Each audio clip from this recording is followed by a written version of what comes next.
하나님은 당신의 모든 것을 사랑하신다는 분명히 기록된 충격적인 말씀 15가지. 당신은 오늘 아침에도 깊은 한숨을 내쉬었나요? 거울 속에 비친 자신의 눈빛이 공허하게 느껴지진 않았나요? 혹시 밤하늘의 별을 바라보며 하나님, 정말 저를 사랑하시나요? 라고 속삭인 적이 있으신가요? 그 마음 충분히 이해합니다. 그 무거운 가슴, 그 숨막히는 외로움, 그 말로 표현할 수 없는 깊은 상처. 당신만 그런 것이 아닙니다. 어쩌면 지금 이 순간에도 당신은 스스로에게 이렇게 말하고 있을지 모릅니다. 나는 사랑받을 자격이 없어. 나는 너무 많은 실수를 했어. 하나님은 나 같은 사람을 사랑하실 리 없어. 그 자책의 목소리가 당신의 마음을 옥죄고 있진 않나요? 누구나 인생의 어느 순간에는 하나님의 사랑을 의심합니다. 내 기도가 천장에 부딪혀 돌아오는 것만 같고 하늘은 마치 쇠로 된 것처럼 굳게 닫혀 있는 것만 같은 그런 때가 있습니다. 울부짖어도 응답이 없는 것 같은 그 고독한 밤들을 모르는 사람은 없습니다. 어쩌면 당신은 지금 삶의 광야에 있을지도 모릅니다. 매일이 모래 폭풍 속을 걷는 것 같고 목은 타들어가는데 오아시스는 보이지 않습니다. 하나님 정말 여기 계신가요? 정말 저를 사랑하신다면 왜 이런 아픔을 허락하셨나요? 라는 질문이 가슴 깊은 곳에서 끌어오르지 않나요? 혹은 당신은 자신이 너무 멀리 와버린 것 같은 두려움에 사로잡혀 있을지도 모릅니다. 마치 탕자처럼 아버지의 집을 등지고 너무 멀리 와버린 것 같아서 이제는 돌아갈 수 없을 것만 같은 그런 절망한 말입니다. 이제 와서 어떻게 돌아가지? 하나님이 이런 나를 다시 받아주실까? 라는 의심이 당신을 괴롭히고 있지는 않나요?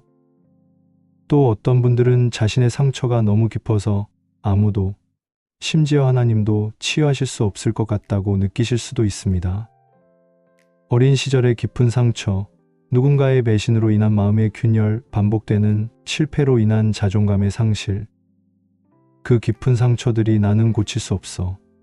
나는 너무 망가졌어 라고 속삭이고 있진 않나요? 눈물이 베개를 적시는 밤, 아무도 모르게 화장실에서 흐느끼는 순간, 웃는 얼굴 뒤에 숨겨둔 그 고통. 당신은 혼자가 아닙니다. 그 아픔을 하나님은 알고 계십니다. 사랑하는 당신, 오늘 이 말씀을 듣는 바로 그 순간이 전환점이 될 수 있습니다.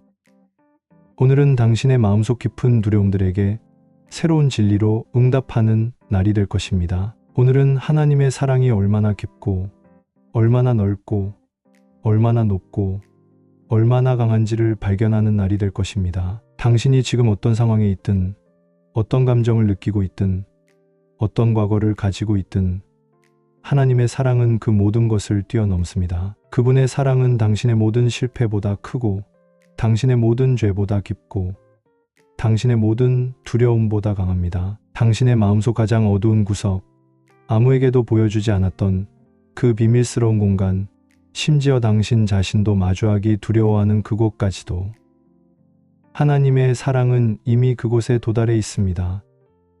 그리고 그 사랑은 거절 없이, 비난 없이, 조건 없이 당신을 품고 있습니다.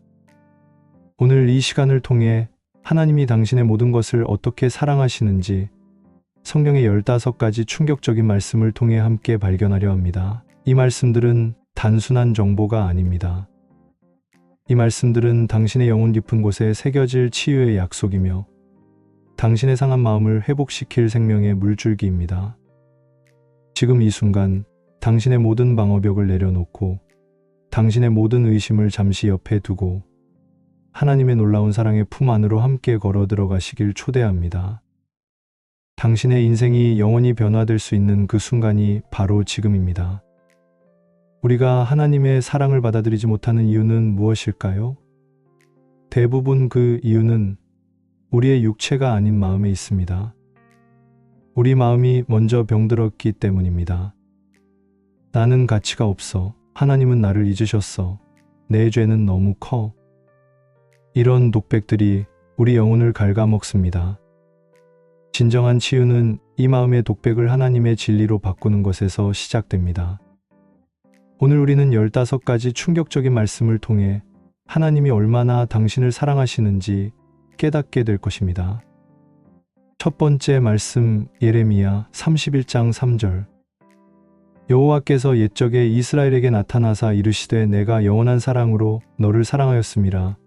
그러므로 인자함으로 너를 이끌었다 하였노라. 이 구절은 당신의 마음을 어루만지는 하나님의 고백입니다. 영원한 사랑이라는 표현에 주목해 보세요. 예레미야가 이 말씀을 받았을 때 이스라엘은 하나님을 수없이 배반했습니다. 그럼에도 하나님은 내가 영원한 사랑으로 너를 사랑하였다고 선언하십니다. 당신이 태어나기도 전부터 하나님의 사랑은 이미 시작되었습니다. 당신의 모든 실패, 모든 넘어짐에도 불구하고 그 사랑은 변함없습니다. 혹시 지금 자신을 용서할 수 없는 일 때문에 괴로우신가요? 하나님은 그때도 당신을 영원한 사랑으로 사랑하고 계십니다. 두 번째 말씀, 시편 139편 13절에서 14절. 주께서 내 내장을 지으시며 나의 모태에서 나를 만드셨나이다. 내가 주께 감사하옴은 나를 지으심이 심히 기묘하심이라. 당신의 존재 자체가 하나님의 사랑의 결정체입니다. 심히 기묘하다는 표현은 원어로 놀랍고 경이롭다는 의미입니다. 하나님은 당신을 만드실 때 하나하나 세심하게 빚으셨습니다. 당신의 눈동자 색깔, 목소리 톤, 걸음걸이, 심지어 당신이 싫어하는 그 특징까지도 모두 하나님의 손길이 닿았습니다. 왜 나는 이렇게 부족할까 생각하셨나요? 하나님께는 당신의 그 부족함조차 사랑스러운 걸 작품의 일부입니다. 지금 소리 내어 고백해 보세요. 나는 하나님의 걸작품입니다. 세 번째 말씀, 로마서 8장 38절에서 39절. 내가 확신하노니 사망이나 생명이나 천사들이나 권세자들이나 현재일이나 장래일이나 능력이나 높음이나 깊음이나 다른 어떤 피조물이라도 우리를 우리 주 그리스도 예수 안에 있는 하나님의 사랑에서 끊을 수 없으리라. 이 말씀은 바울이 로마 교회에 보낸 편지에 담긴 확신의 외침입니다. 당시 로마의 그리스도인들은 심한 박해 속에 살고 있었습니다. 그들은 이런 고통이 찾아오는 것은 하나님이 우리를 버리셨기 때문이 아닐까? 라고 의심했을지도 모릅니다. 그런 그들에게 바울은 선언합니다. 어떤 상황도, 어떤 고통도, 어떤 존재도 하나님의 사랑에서 우리를 끊을 수 없다고요. 지금 당신이 겪고 있는 그 상황, 그 고통, 그 절망까지도 하나님의 사랑을 차단할 수 없습니다. 하나님은 그 모든 것을 뚫고 당신에게 다가오십니다. 네 번째 말씀, 이사야 49장 15절에서 16절. 여인이 어찌 그 젖 먹는 자식을 잊겠으며 자기 태에서 난 아들을 긍휼히 여기지 않겠느냐. 그들은 혹시 잊을지라도 나는 너를 잊지 아니할 것이라. 내가 너를 내 손바닥에 새겼고. 이 말씀에서 하나님은 자신의 사랑을 어머니의 사랑에 비유하십니다. 엄마가 자기 아이를 잊을 수 있을까요? 거의 불가능합니다. 그러나 하나님은 설령 엄마가 아이를 잊는다 해도 나는 너를 잊지 않는다고 말씀하십니다. 더 놀라운 것은 내 손바닥에 새겼다는 표현입니다. 이사야 시대의 종은 주인의 이름을 손에 문신으로 새겼습니다. 하나님은 마치 당신의 이름을 자신의 손바닥에 영원히 새긴 것처럼 사랑하신다고 말씀하십니다. 혹시 하나님은 나를 잊으셨어라고 느끼시나요? 지금도 하나님은 당신의 이름이 새겨진 그 손으로 당신을 향해 손을 뻗고 계십니다. 다섯 번째 말씀, 요한일서 4장 9절에서 10절. 하나님의 사랑이 우리에게 이렇게 나타난 바 되었으니 하나님이 자기의 독생자를 세상에 보내심은 그로 말미암아 우리를 살리려 하심이라. 사랑은 여기 있으니 우리가 하나님을 사랑한 것이 아니요 하나님이 우리를 사랑하사 우리 죄를 위하여 화목 제물로 그 아들을 보내셨음이라. 이 구절은 하나님 사랑의 본질을 보여줍니다. 우리가 하나님을 먼저 사랑한 것이 아닙니다. 오히려 우리가 하나님과 등을 돌리고 있을 때 하나님이 먼저 사랑의 손을 내미셨습니다. 그것도 가장 귀한 독생자를 내어주시는 희생적 사랑으로요. 우리는 종종 내가 더 노력하면 하나님이 나를 더 사랑하실 거야 라고 생각합니다. 그러나 하나님의 사랑은 우리의 행위와 상관없이 이미 완전하게 주어졌습니다. 지금 이 순간에도 하나님은 당신의 모든 것을 사랑하고 계십니다. 여섯 번째 말씀, 스바냐 3장 17절. 너의 하나님 여호와가 너의 가운데에 계시니 그는 구원을 베푸실 전능자이시라. 그가 너로 말미암아 기쁨을 이기지 못하시며 너를 잠잠히 사랑하시며 너로 말미암아 즐거이 부르며 기뻐하시리라 하리라. 이 말씀에서 가장 충격적인 부분은 무엇일까요? 바로 너로 말미암아 기쁨을 이기지 못하시며 라는 표현입니다. 언어적으로 이 표현은 너무 기뻐서 소리 지르며 춤을 춘다는 의미를 담고 있습니다. 상상해 보세요. 전능하신 우주의 창조주, 그 하나님이 당신을 생각하며 기쁨을 이기지 못해 춤을 추신다니요. 어쩌면 지금 이 순간에도 하나님은 당신을 생각하며 미소 짓고 계실지도 모릅니다. 당신이 얼마나 소중한 존재인지 깨닫고 계신가요? 당신은 하나님을 춤추게 하는 사람입니다. 일곱 번째 말씀, 호세아 11장 8절에서 9절. 에브라임이여 내가 어찌 너를 포기하겠느냐? 이스라엘이여 내가 어찌 너를 버리겠느냐? 내 마음이 내 속에서 돌이키어 나의 긍휼이 온전히 불붙듯 하도다. 호세아서는 하나님의 가슴 아픈 사랑을 보여주는 책입니다. 이스라엘은 계속해서 하나님을 배반했습니다. 마치 호세아의 아내 고멜이 남편을 배신하고 다른 남자에게 가듯이요. 그럼에도 하나님은 내가 어찌 너를 포기하겠느냐고 말씀하십니다. 이것은 마치 배신당한 연인이 여전히 사랑을 포기하지 못하는 것과 같습니다. 하나님의 긍휼이 불붙듯 한다는 표현에 주목하세요. 당신을 향한 하나님의 긍휼은 잠시 타올랐다가 사그라지는 불이 아닙니다. 계속해서 강렬하게 타오르는 불과 같습니다. 당신이 얼마나 많은 실수를 했든 하나님의 사랑은 여전히 불타오르고 있습니다. 여덟 번째 말씀, 누가복음 15장 20절. 아직도 거리가 먼데 아버지가 그를 보고 측은히 여겨 달려가 목을 안고 입을 맞추니. 탕자의 비유에서 가장 감동적인 장면입니다. 아버지는 왜 달려갔을까요? 당시 중동의 문화에서 나이든 남자가 달리는 것은 매우 비정상적인 일이었습니다. 그러나 이 아버지는 체면을 던져버리고 아들에게 달려갑니다. 더 놀라운 것은 아들이 말할 기회조차 주지 않고 바로 입을 맞췄다는 점입니다. 이것이 바로 당신을 향한 하나님의 마음입니다. 당신이 조금이라도 하나님께 돌아오려는 마음만 있다면 하나님은 체면도 상관없이 당신에게 달려오실 것입니다. 사람들의 시선, 관계없습니다. 당신의 과거, 상관없습니다. 하나님은 오직 돌아온 당신을 껴안기 위해 달려오십니다. 아홉 번째 말씀, 시편 103편 13절에서 14절. 아버지가 자식을 긍휼히 여김같이 여호와께서는 자기를 경외하는 자를 긍휼히 여기시나니 이는 그가 우리의 체질을 아시며 우리가 단지 먼지뿐임을 기억하심이로다. 이 구절에서 체질이라는 단어는 히브리어로 예체르인데 이는 형성, 만들어진 방식을 의미합니다. 하나님은 당신이 어떻게 만들어졌는지, 당신의 강점과 약점이 무엇인지, 당신이 왜 그렇게 행동하는지 모두 알고 계십니다. 당신의 한계를 가장 잘 아시는 분이 하나님입니다. 그래서 당신이 실패할 때도 하나님은 놀라지 않으십니다. 오히려 아버지가 걸음마를 배우다 넘어진 아이를 일으켜 세우듯 당신을 긍휼히 여기십니다. 당신이 스스로에게 너무 가혹하지는 않나요? 하나님은 당신의 연약함까지도 사랑하십니다. 열 번째 말씀, 에베소서 3장 17절에서 19절.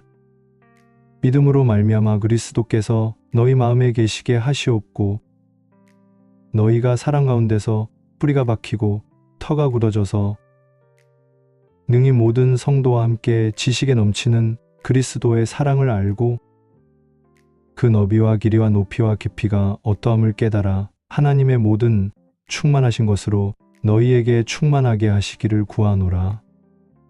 바울은 에베소 교회를 위해 기도하면서 그리스도의 사랑의 크기를 네 가지 차원으로 설명합니다. 너비는 모든 민족과 인종을 포용하는 사랑, 길이는 영원부터 영원까지 이어지는 사랑, 높이는 우리를 하늘 보좌까지 들어올리는 사랑, 깊이는 우리의 가장 깊은 죄와 수치까지 넘는 사랑입니다. 당신의 죄가 너무 크다고 느끼시나요? 하나님의 사랑은 그보다 더 깊습니다. 당신의 미래가 불확실하게 느껴지나요?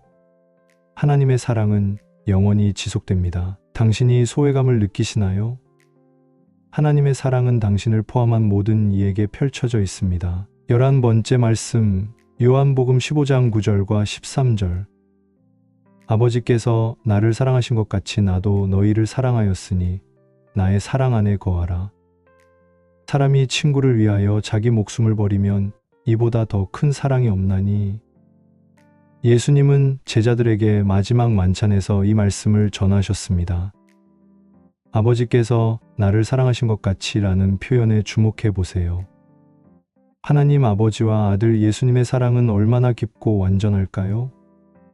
바로 그 사랑으로 예수님은 우리를 사랑하신다고 말씀하십니다.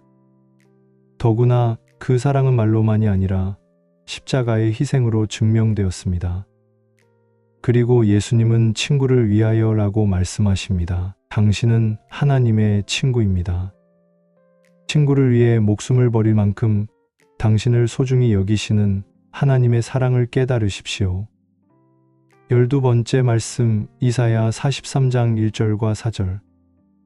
야곱아, 너를 창조하신 여호와께서 이제 말씀하시느니라. 이스라엘아, 너를 지으신 이가 이제 말씀하시느니라. 너는 두려워하지 말라. 내가 너를 구속하였고 내가 너를 지명하여 불렀나니 너는 내 것이라. 내가 내 눈에 보배롭고 존귀하며 내가 너를 사랑하였은즉. 이 구절에서 구속하였다는 표현은 값을 치르고 되샀다는 의미입니다. 하나님은 당신을 위해 값을 치르셨습니다. 또한 지명하여 불렀다는 것은 당신의 이름을 직접 부르셨다는 뜻입니다. 마치 수많은 사람들 속에서 당신만을 알아보고 이름을 부르는 것처럼요. 그리고 너는 내 것이라고 선언하십니다. 당신은 하나님의 소유입니다. 무엇보다 충격적인 것은 내가 내 눈에 보배롭고 존귀하다는 말씀입니다. 하나님의 눈에 당신은 보물입니다. 혹시 자신이 쓸모없다고 느끼시나요? 하나님은 당신을 보배롭게 여기십니다. 13번째 말씀, 시편 23편 6절. 내 평생의 선하심과 인자하심이 반드시 나를 따르리니 내가 여호와의 집에 영원히 살리로다. 다윗은 이 시편에서 반드시라는 확신의 찬 표현을 사용합니다. 우리의 감정은 오르내리지만 하나님의 선하심과 인자하심은 변함없이 우리를 따라다닙니다. 마치 그림자처럼 떨어지지 않고요. 내 평생에라는 표현은 이 생에서의 모든 순간을 의미합니다. 당신의 어둡고 힘든 순간에도 하나님의 사랑은 계속해서 당신을 쫓아옵니다. 눈에 보이지 않아도 느껴지지 않아도 그 사랑은 당신 곁에 있습니다. 그리고 그 사랑은 이 생을 넘어 영원까지 이어집니다. 내가 여호와의 집에 영원히 살리로다. 하나님의 사랑은 영원한 본향으로 당신을 초대합니다. 14번째 말씀, 예레미야 29장 11절. 여호와의 말씀이니라. 너희를 향한 나의 생각은 내가 안하니 재앙이 아니라 평안이요 너희에게 미래와 희망을 주려는 것이니라. 이 말씀은 이스라엘 백성이 바벨론 포로로 끌려간 후에 주어졌습니다. 그들의 상황은 절망적이었습니다. 고향을 잃고 성전을 잃고 모든 것을 잃은 상태였습니다. 그런 그들에게 하나님은 너희를 향한 나의 생각은 내가 안다고 말씀하십니다. 당신이 지금 어떤 상황에 처해 있든 하나님은 당신을 향한 계획을 가지고 계십니다. 그리고 그 계획은 재앙이 아니라 평안입니다. 미래와 희망입니다. 지금 당신의 상황이 얼마나 어둡게 보이든 하나님은 그 어둠 너머에 빛나는 미래를 준비하고 계십니다. 그것이 당신을 향한 하나님의 변함없는 사랑입니다. 15번째 말씀, 로마서 8장 32절. 자기 아들을 아끼지 아니하시고 우리 모든 사람을 위하여 내어주신 이가 어찌 그 아들과 함께 모든 것을 우리에게 은사로 주지 아니하시겠느냐. 이 구절은 하나님의 사랑의 논리를 보여줍니다. 하나님이 가장 귀한 독생자를 주셨다면 그보다 작은 것들은 얼마나 더 기꺼이 주시겠습니까? 당신이 필요로 하는 위로, 힘, 지혜, 용기, 이 모든 것은 예수님을 주신 것보다 작은 선물입니다. 하나님은 이미 가장 큰 선물을 주셨기에 그보다 작은 다른 모든 것도 기꺼이 주실 것입니다. 당신이 지금 무엇이 필요하신가요? 하나님께 구하십시오. 독생자를 아끼지 않으신 하나님은 당신에게 필요한 모든 것을 사랑으로 채워주실 것입니다. 이 말씀들을 그냥 읽기만 하지 마십시오. 소리 내어 고백하십시오. 하나님은 나를 영원한 사랑으로 사랑하신다. 나는 하나님의 눈에 보배롭고 존귀하다. 하나님은 나를 위해 좋은 계획을 가지고 계신다. 이 진리의 말씀들이 당신의 입을 통해 선포될 때 당신의 마음에 뿌리 내리기 시작할 것입니다. 또한 하나님께 솔직히 기도로 반응해 보세요. 하나님, 저는 당신의 사랑을 의심했습니다. 하지만 이제 당신의 말씀을 통해 그 사랑을 믿기 원합니다. 제 마음에 당신의 사랑을 부어주세요. 매일 아침 일어나서 이 말씀 중 하나를 묵상하고 그 사랑을 깊이 생각해 보세요. 하나님의 사랑에 대한 확신이 당신의 일상을 변화시킬 것입니다. 하나님의 사랑을 느끼는 데는 시간이 걸릴 수 있습니다. 느리게 느껴질 수도 있습니다. 하지만 괜찮습니다. 눈에 보이지 않아도 됩니다. 하나님의 치유는 조용히 그러나 분명하게 이루어집니다. 마치 씨앗이 흙 속에서 보이지 않게 자라듯이 하나님의 사랑은 당신의 마음 깊은 곳에서부터 자라나기 시작합니다. 때로는 기적처럼 빠르게 회복이 찾아올 수도 있습니다. 중요한 것은 하나님을 신뢰하고 기다리는 것입니다. 그분의 사랑은 결코 실패하지 않습니다. 당신을 향한 하나님의 사랑이 당신의 모든 상처를 씻어내고 모든 두려움을 몰아내고 모든 어둠을 밝힐 것입니다. 사랑하는 여러분, 지금 이 순간에도 하나님은 당신을 향한 사랑으로 일하고 계십니다. 당신의 모든 것을 아시고 당신의 모든 것을 사랑하십니다.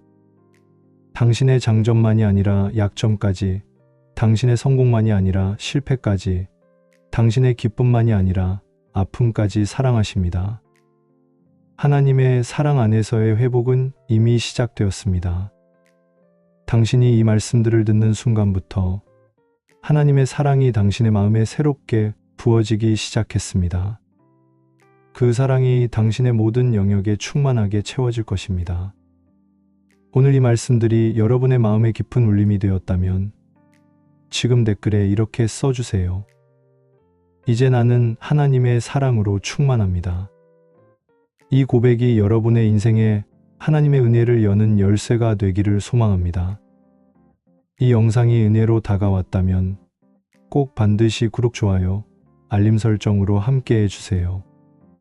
그리고 여러분이 사랑하는 사람들과 꼭 나누어 주세요.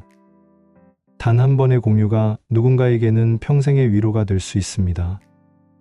주님의 사랑이 오늘도 여러분의 하루에 가득하기를 기도합니다. 사랑합니다, 여러분. 하나님은 여러분을 더욱 사랑하십니다.